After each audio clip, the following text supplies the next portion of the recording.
दिल्ली के पास एक छोटा कस्बा था।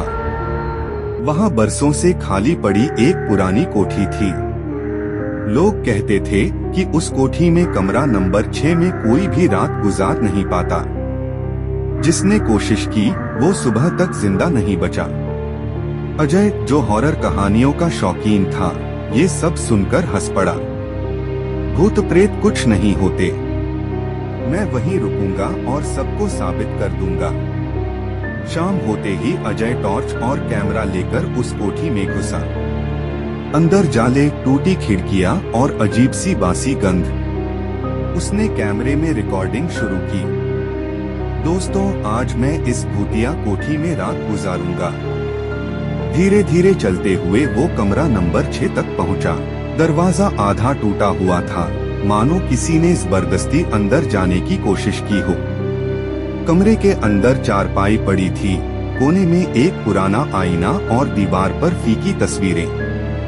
अजय ने टॉर्च बंद करके कैमरा लगाया और चारपाई पर लेट गया। लेकिन थोड़ी देर बाद उसे लगा कि आईने में कोई हिल रहा है। वो उठा और देखा, आईने में उसके पीछे एक औरत खड़ी थी, जबकि कमरे में कोई नहीं था। अजय ने सोचा शायद वहम है। कैमरे को ठीक किया और फिर लेट गया।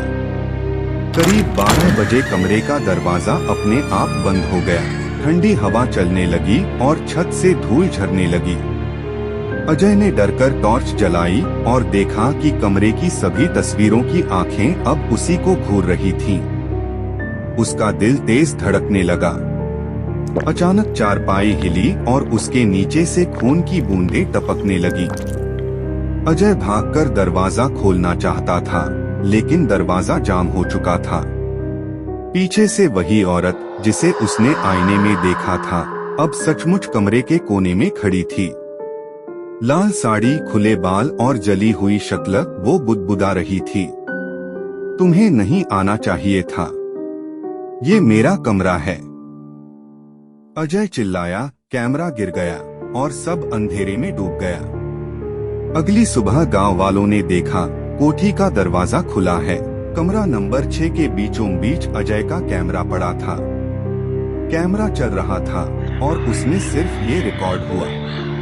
चारपाई पर अजय लेटा है, उसके पास वही औरत बैठी है और धीरे धीरे अजय का चेहरा आईने में खींचकर गायब हो रहा है। लोग कहते हैं अब कमरे के आईने में अजय भी मुस्कुराते हुए दिखाई देता है।